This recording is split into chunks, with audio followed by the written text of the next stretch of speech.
Uhali gani mtazamaji na mfuatiliaji wetu wa mitandao yetu ya kijamii kupitia Radio Maria Tanzania. Siku nyingine tena tunakutana hapa katika kipindi cha utajiri wa Mama Bikira Maria. Ni kipindi ambacho kinaelezea sifa mbalimbali ikiwa ni pamoja na picha mbalimbali za Mama Bikira Maria ambazo tunazishuhudia maparokiani mwetu ama katika nyumba zetu, wengine pengine tumeziweka. Kwa hivyo basi tunazitazama picha hizo na kuelezea ni kwa nini mama huyu yupo hivi na kwa nini mama huyu leo anaonekana kwa hivi. Utakumbuka katika kipindi kilichopita tulikuwa tukimtazama Bikira Maria mama wa Mungu ama Bikira Maria msaada wa Kristo, ambapo tuliona mengi kutoka kwa huyu mama na tulifaidika kwa kweli kwa namna ambavyo mwezeshaji wa kipindi hivi ambavyo alikuwa akituelezea namna ya picha hiyo ya Bikira Maria msaada wa Kristo. Leo tena tumekutana hapa katika mwendelezo wa vipindi hivi vya utajiri wa Mama Bikira Maria, ambapo kwa namna pekee leo tunamtazama Bikira Maria mama wa miujiza, ambapo pia tunaweza kusema ni muonekano, picha yake ukitazama ni kama muonekano wa Bikira Maria mkingiwa dhambi ya asili. Sasa inakuwaje Bikira Maria mkingiwa dhambi ya asili alafu Bikira Maria mama wa miujiza? Tutafahamu mengi kupitia kipindi hiki cha utajiri wa Mama Bikira Maria. Andamana pamoja nami Happiness Mlewa, na kama kawaida mwezeshaji niliye naye tena leo ni Padri Dominic Mavula, padri wa shirika la damu azizi ya Bwana wetu Yesu Kristo, na ndiye mkurugenzi wa matangazo wa Radio Maria Tanzania, ambaye ndiye sasa mwezeshaji wa kipindi hiki na mambo mazuri tunayapata kutoka kwake. Basi nyuma ya kamera si mwingine ni Daniel Lingwentu, kuhakikisha kwamba anakufikishia picha na sauti kwa uzuri ili na wewe uweze kufaidika na haya mambo mazuri ambayo yanakujia kupitia Radio Maria Tanzania. Kama nilisema wakati fulani kwamba kanisa Katoliki lina utajiri mkubwa sana. Basi nimwalike kwanza Padri Dominic Mavula ili aweze kutufungulia kipindi hiki kwa sala, ili hata yale ambayo tutayapokea yakaweza kubaki katika akili zetu na katika mioyo yetu. Baba, tumsifu Yesu Kristo. Milele amina. Happiness. Hongera kwa utume. Mshukuru Mungu, hongera nawe. Asante, tunakutana tena leo. Basi Mungu ametujalia nafasi na siku nyingine. Karibu basi Baba, utufungulie kipindi kwa sala kisha tutaendelea. Sawa, tusali kwa jina la Baba na la Mwana na la Roho Mtakatifu. Amina. Salamu Maria, umejaa neema, Bwana yu nawe, umebarikiwa kuliko wanawake wote, na Yesu mzao wa tumbo lako amebarikiwa. Maria mtakatifu mama wa Mungu, utuombee sisi wakosefu sasa na saa ya kufa kwetu. Amina. Bikira Maria msaada wa Wakristo, utuombee. Bikira Maria mama mwenye huruma, utuombee. Bikira Maria kikao cha hekima, utuombee. Kwa jina la Baba na la Mwana na la Roho Mtakatifu. Amina. Haya, msikilizaji na mtazamaji wetu mpendwa ambaye unatufuatilia kupitia mitandao yetu ya kijamii, tukiwa tumepata baraka hizi za mwanzoni ili yale ambayo tunayafundishwa na kuyaelezewa katika kipindi hiki yakawe sawa sawa katika akili zetu. Baba, kipindi kilichopita tulikuwa tukimtazama Bikira Maria mama wa Mungu ama Bikira Maria msaada wa Kristo. Tunashukuru maana mengi tulifaidika nayo. Sasa leo tunamtazama Bikira Maria mama wa miujiza. Na wakati mwingine ukionekana muonekano wa picha hii ni kama Bikira Maria mkingiwa dhambi ya asili. Sasa tunachanganyikiwa, ni Bikira Maria mkingiwa dhambi ya asili ama Bikira Maria mama wa miujiza? Inakuwaje hapa? Lakini kwa nini tunamuita Bikira Maria mama wa miujiza? Tupo tayari kwa ajili ya haya yote. Asante. Basi kama ulivyowatambulisha wafuatiliaji wetu wa kipindi hiki ambacho tunachota utajiri wa baraka na neema kutoka mama yetu Bikira Maria, leo tunamtazama kwa namna ya pekee Bikira Maria wa miujiza. Lakini muonekano wa asili wa Bikira Maria wa miujiza ulikuwa ni muonekano wa Bikira Maria mkingiwa dhambi ya asili.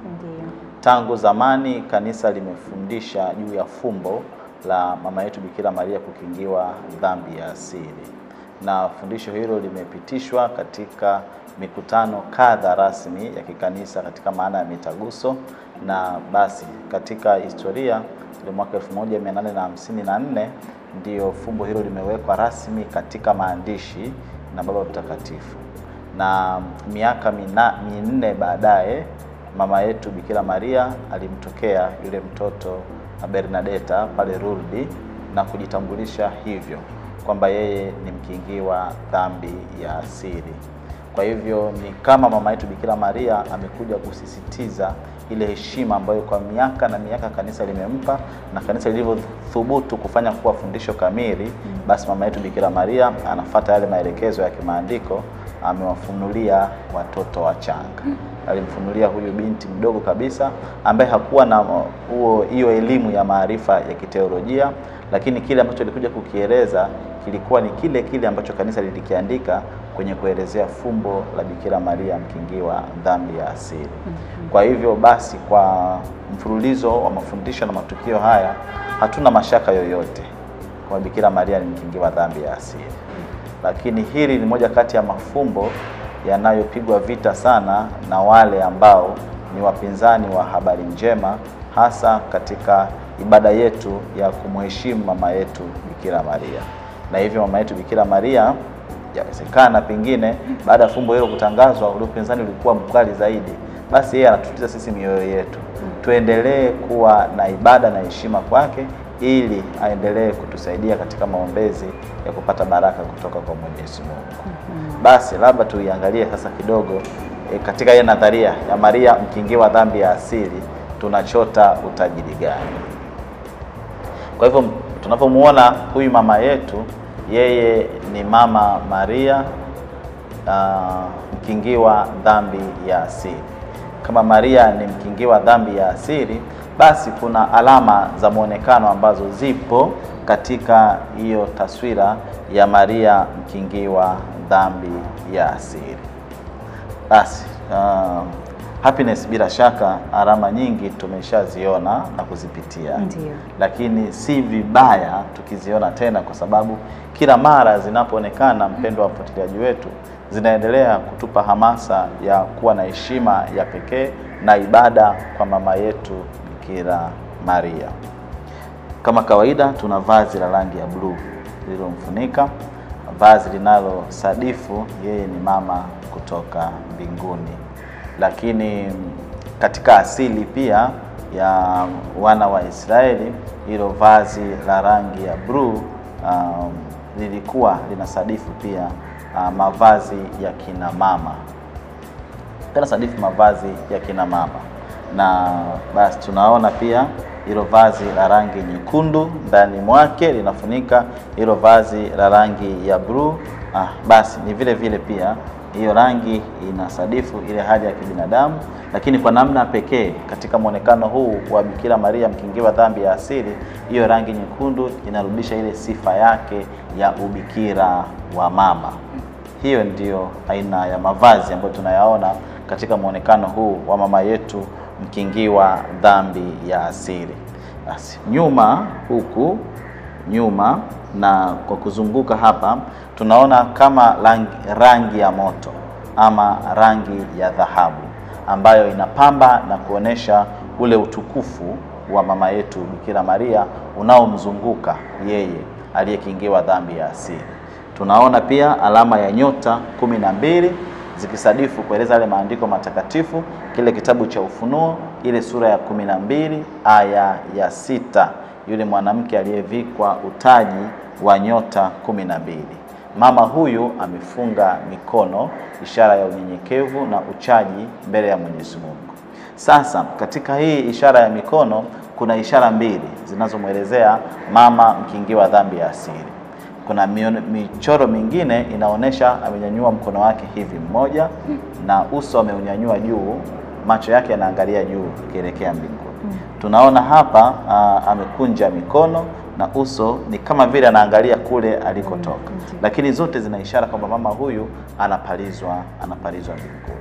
Basi kwa muonekano huu wa leo amekunja mikono yake, ishara ya uchaji na unyenyekevu mbele ya Mwenyezi Mungu, akituachia pia na sisi hilo fumbo la uchaji na unyenyekevu mbele ya Mwenyezi Mungu. Lakini anatuacha sisi wanawake, watoto wake, na daima tunavomtazama yeye basi tuwe na hamu hiyo ya kumfuata. Kwa haraka huo ndio muonekano wa juu. Sasa mama huyu mkingiwa dhambi ya asili, kuna ishara ya pekee ambayo inaonekana katika mionekano yote ya Bikira Maria mkingiwa dhambi ya asili. Huku chini miguuni amemkanyaga nyoka, na huyo nyoka anatunda mdomoni mwake. Si kama happiness umeona? Ndio. Sasa ishara hii ndiyo maelezo yale ya kibiblia tunayoyapata katika ile kitabu cha kwanza, ile sura ya 3 aya ya 15. Yule mwanamke aliyetabiriwa atakayeponda kichwa cha nyoka. Sababu kwa kichwa cha nyoka, kwa maneno yake na uragai wa nyoka, ndiyo mwanadamu aliingia katika dhambi ya asili. Sasa mwanamke aliyepata hiyo heshima ya kuponda kichwa cha nyoka, bila shaka tunasema kila mara katika mafundisho, asingeweza kuwa Eva, kwa sababu Eva tayari alikuwa chini ya utawala wa mwovu Shetani. Mama yetu Bikira Maria kwa kukingiwa dhambi ya asili, yeye anapata hiyo nguvu ya kukanyaga hiyo kichwa cha nyoka, na huyo nyoka anahangaika kweli.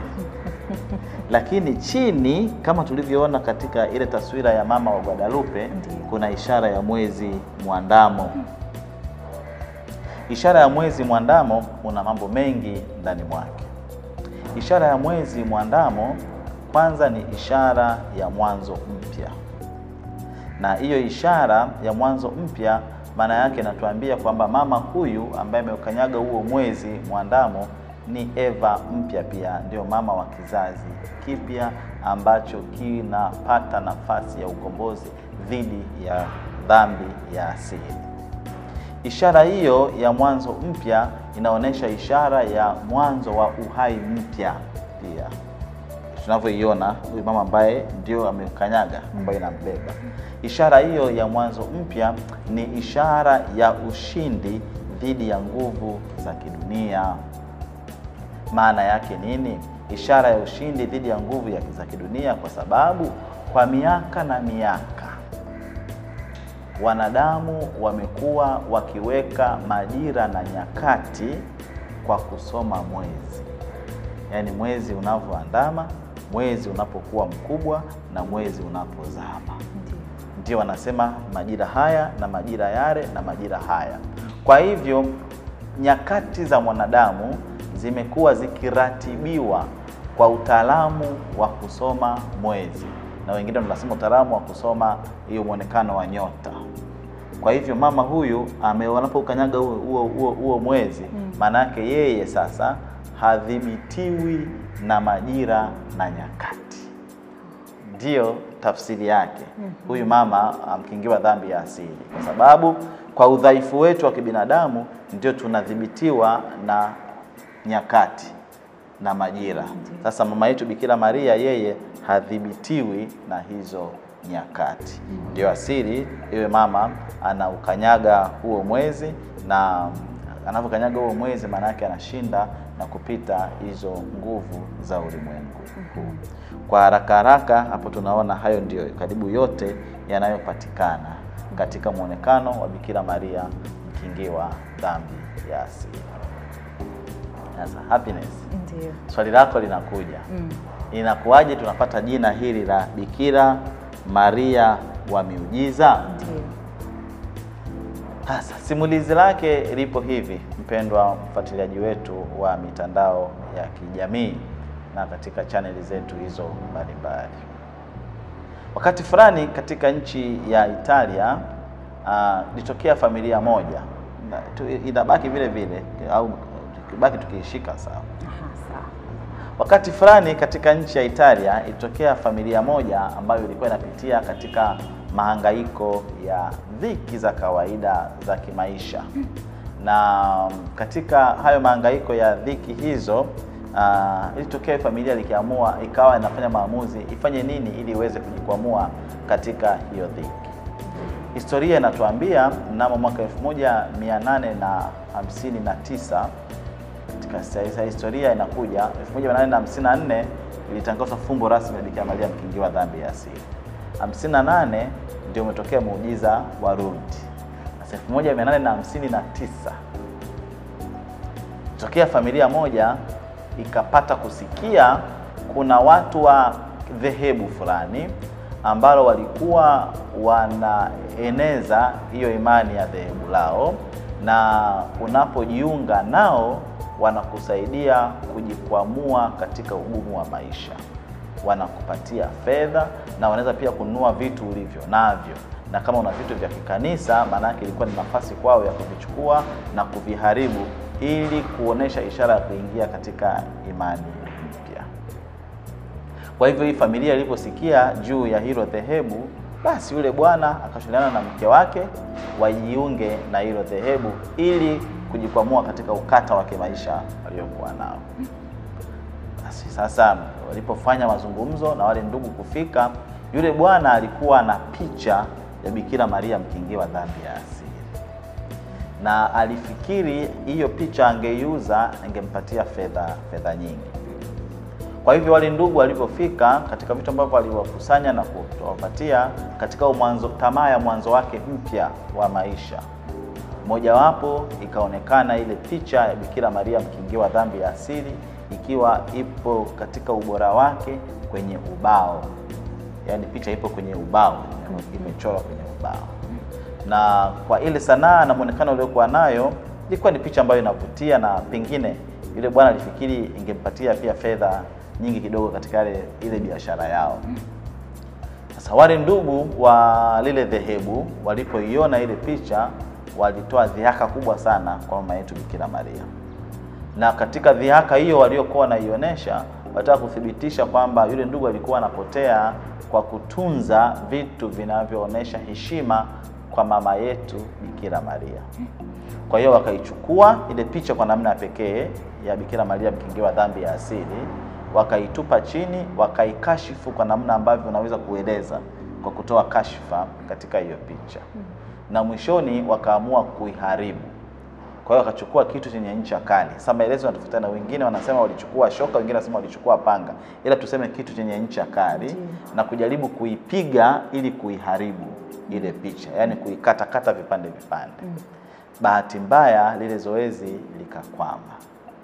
Yaani kile kitu chenye ncha kali mpaka kinavunjika vipande viwili, muonekano wa mama haukuharibika hata kidogo. Baada ya kushindwa kuiharibu kwa mtindo huo, wakaamua kuichoma moto.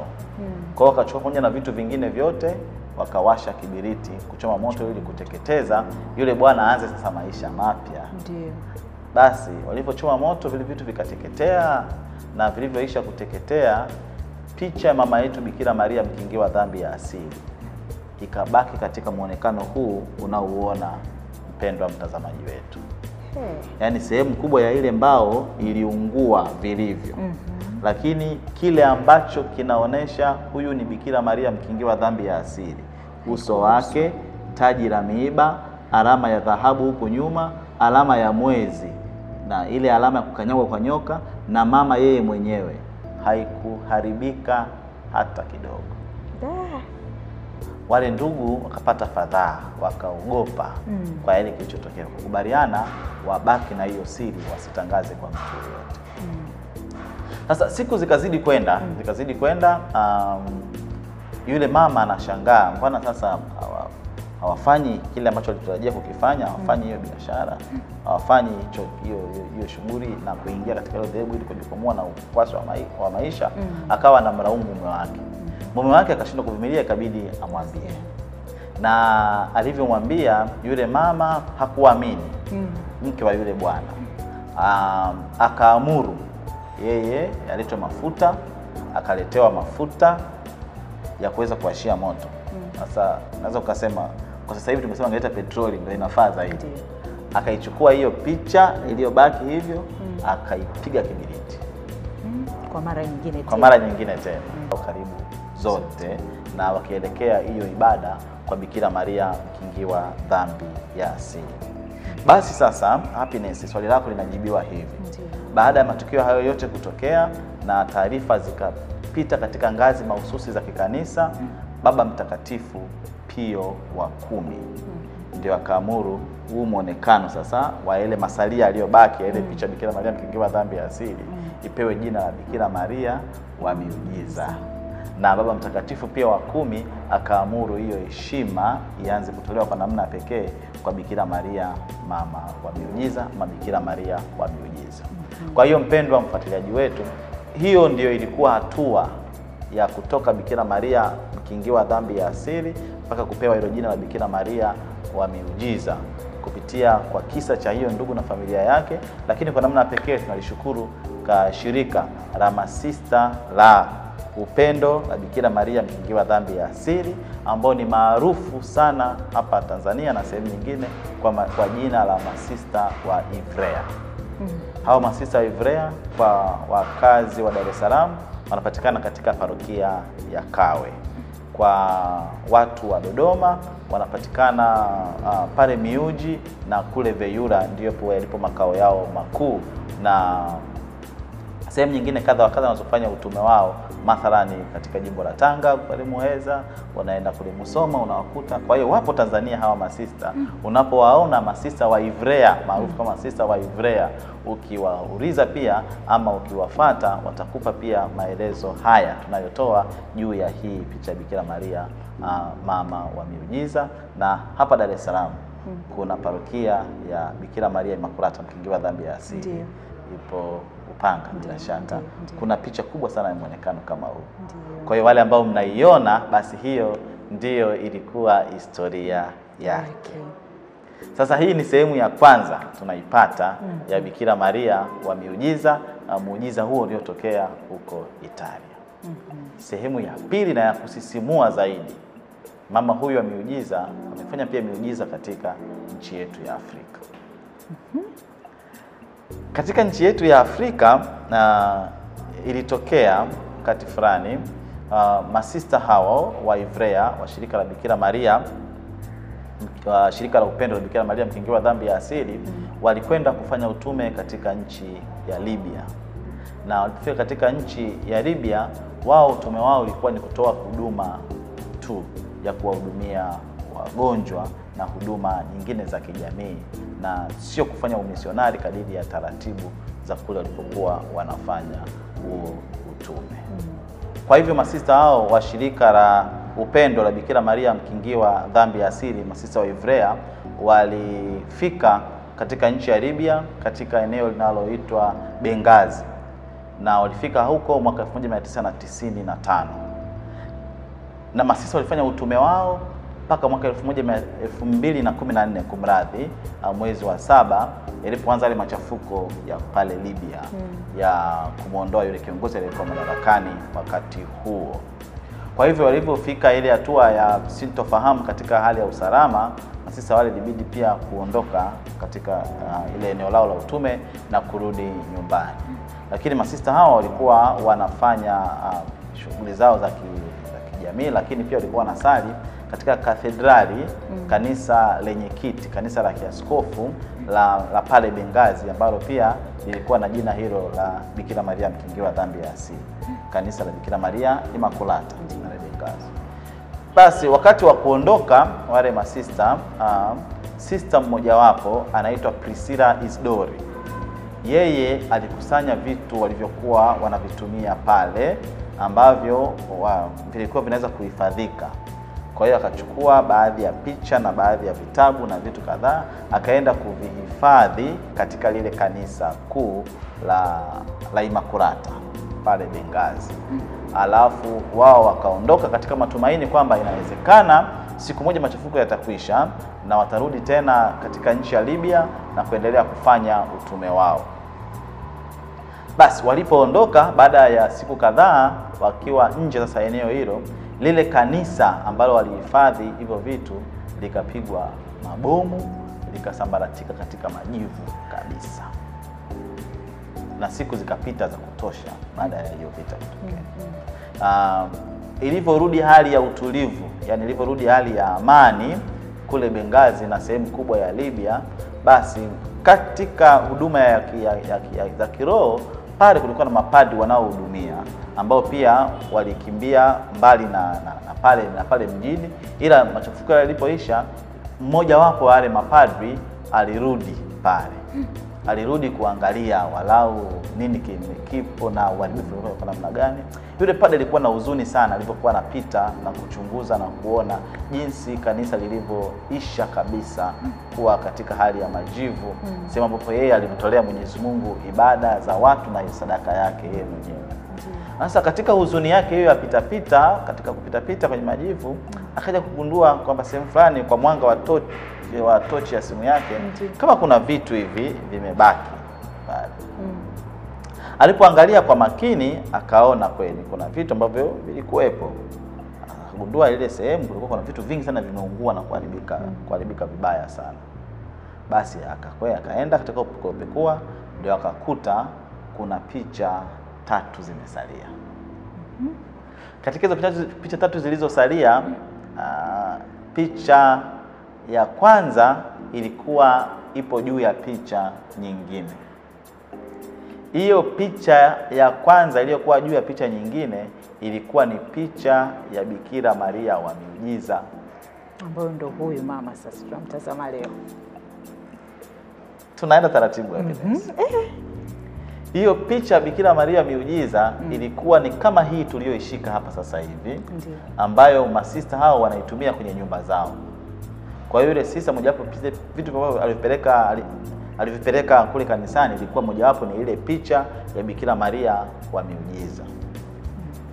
Kwa hiyo yule padre alivyofukua sasa kwenye lile jivu, baada ya muda mrefu kupita, alivyofukua sasa katika lile jivu, ndio akaona picha ya Bikira Maria wa Miujiza mithili ya hii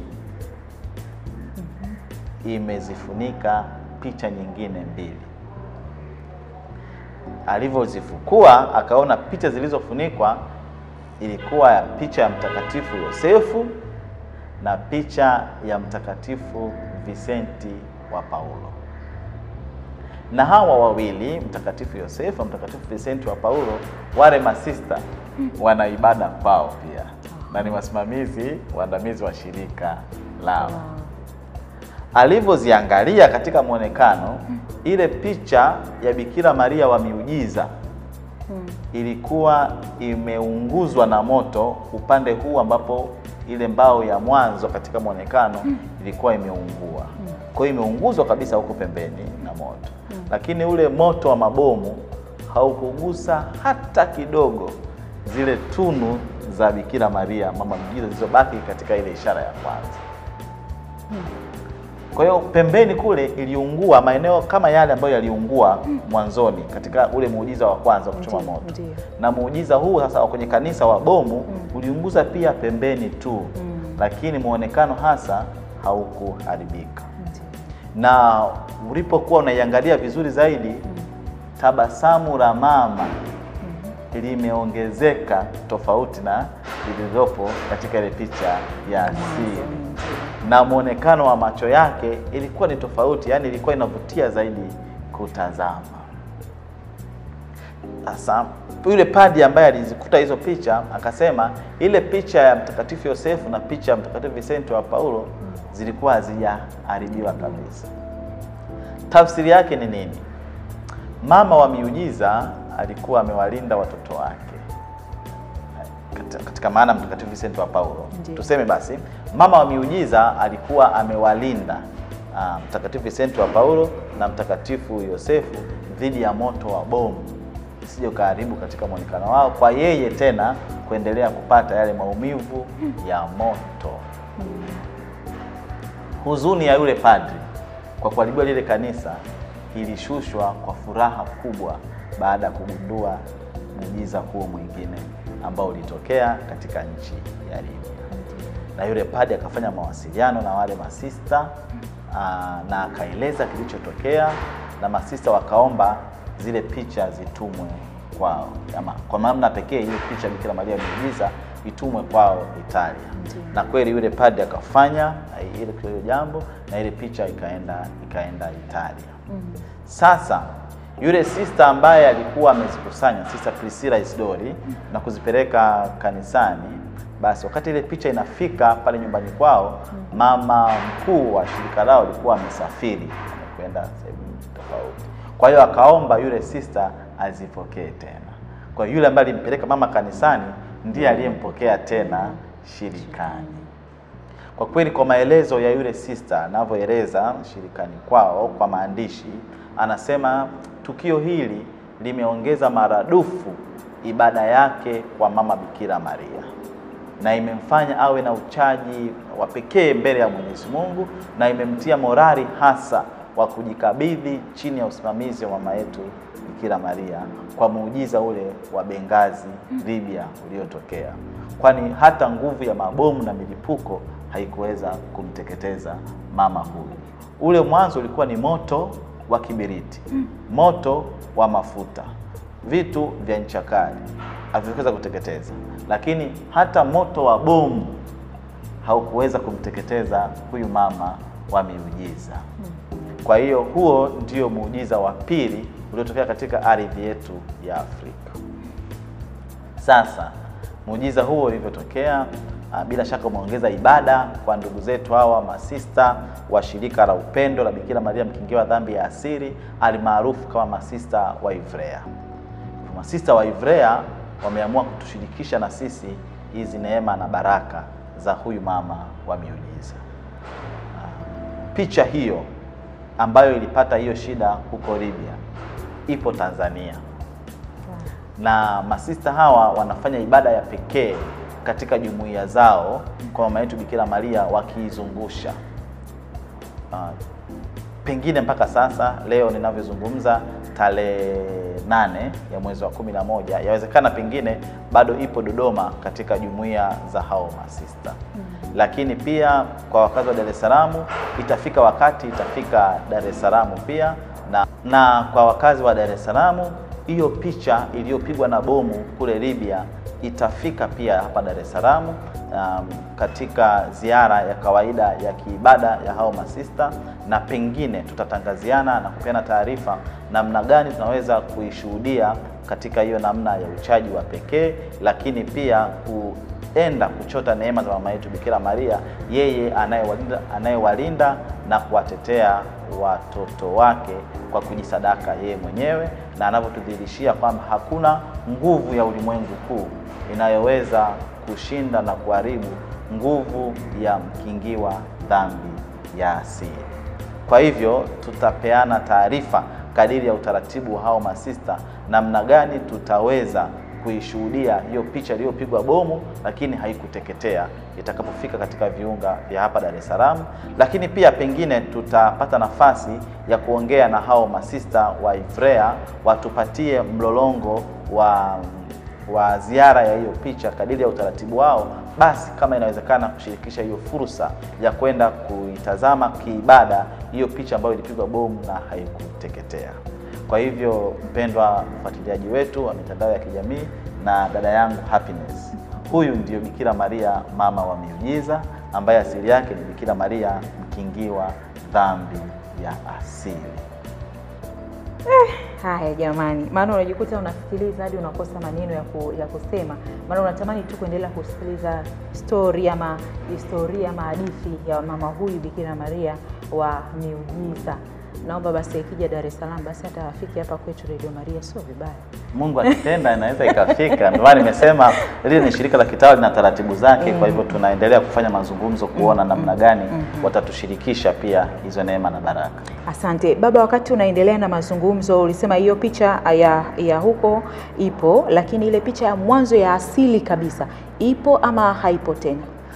Picha ya mwanzo ya asili nimesema inatunzwa na hao masista. Kwa ipo ndio, lakini wao pia wametuachia hizo alama kadha wa kadha, mojawapo kama hii za huo muonekano. Kwa hiyo sasa hivi kuna ile picha ya asili iliyochomwa moto kule Italia na iliungua, na kuna picha hii ya pili sasa iliyopigwa na bomu pale Libya, ndio ambayo ipo Tanzania kwa sasa. Naomba nikurudishe nyuma kidogo wakati tunaelezea juu ya, kabla tujaingia kwenye kwa nini anaitwa Bikira Maria mama wa miujiza. Wakati unaelezea Bikira Maria mkingiwa dhambi ya asili ukatupa mavazi, lakini hapa chini huyu ndio nyoka anatunda mdomoni. Hii maana ya nyoka kuwa anatunda kwenye mdomo wake inaashiria nini? Ni historia ya kimaandiko matakatifu inayoturudisha katika ule urubuni wa nyoka kwa mama yetu Eva. Alipomrubuni juu ya kula lile tunda na kumpa vile vishawishi kadha wa kadha. Na mama yetu Bikira Maria anapomponda huyo nyoka, anapomkanyaga kichwa, maana yake hampondi tu yeye kichwa, bali anaonesha kwamba kwa nguvu ya mama huyu, mama yetu Bikira Maria mkingiwa dhambi ya asili, zile tamaa za ushawishi wa muovu katika ishara ya lile tunda pia anaziangamiza pamoja nazo. Yaani tuna nguvu ya kushinda ule ushawishi wa yule muovu.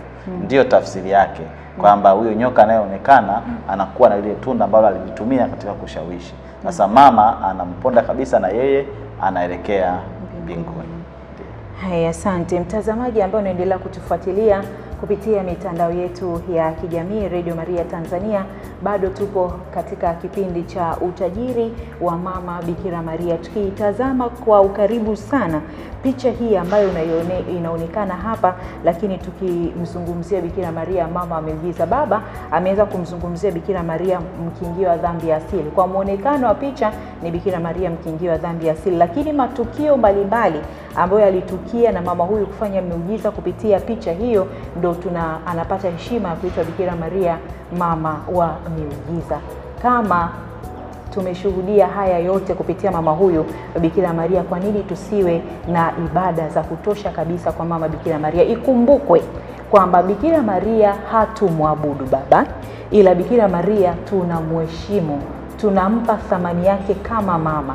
Kama ambavyo wewe hapo nyumbani unaye mama yako, unampa heshima kama mama.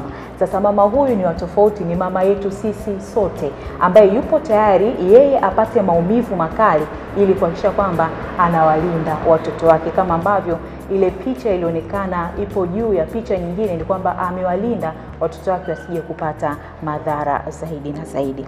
Baba, historia ni nzuri na tunatamani kuendelea kusikiliza. Naamini kulikuwa na miujiza mingine zaidi ya hii pengine. Yawezekana kabisa. Pengine hapo hatujapata kuisikia, inaweza kutokea akifika hapa Dar es Salaam, wewe ukawa mmoja kati ya mashuhuda wa kupata. Natamani sana. Natamani sana. Tuombe Mungu masista wa Ivrea wakubali kutushirikisha katika ile tukio itakapofika Dar es Salaam. Baba wameshakubali. Tunajifunza nini sasa baba kupitia maelezo haya na simulizi hii juu ya Bikira Maria msaada, Bikira Maria mama wa miujiza? Jambo la kwanza tunalojifunza kutoka kwa Bikira Maria wa miujiza ni kuthamini ukatoliki wetu. Ukatoliki wetu tusiuuze kwa bei ama kwa gharama yoyote ile. Kwa sababu nguvu hiyo ndio imeonekana kwa ile familia ambayo ilikuwa inataka kujikabidhi kwa watu wengine na kudharau Katoliki wao kwa sababu ya dhiki na kadhia kadha wa kadha maisha tunazopitia. Hivi wale walibaki kwenye imani yao, walienda kwenye ile imani nyingine? Unafikiri wangethubutu tena kuendelea kwenda kwenye imani nyingine? Kwa sababu simulizi lile linaishia mwishoni kwenda kujikabidhi kwa padri. Na padri anawaambia wakapeleke picha kwa masista. Nafikiri walitoka tena hapo kwenda kwenye imani nyingine. Wanaogopa tena zika kukutana na muujiza mwingine. Ndio. Kwa hivyo mpendo wa mfuatiliaji wetu, sisi binadamu tuna dhiki na kadhia kadhaa tunazokutana nazo katika maisha, ambazo kwanza wakati fulani zinatushawishi kuacha nguvu ya neema ndani ya kanisa letu na kukimbilia sehemu nyingine tukitamani kupata walau nafuu wa maisha. Kanisa letu linajitosheleza, lina utajiri wa kutosha. Mama huyu amewafunza wale watu na anaendelea kutufunza na sisi pia, kwamba maisha yetu haya yanatunzwa kwa tunu za mama. Tumesema mwanzoni muunganiko wa tarehe, lile tukio la kutaka kusaliti litokea siku ya heshima kwa mama yetu Bikira Maria.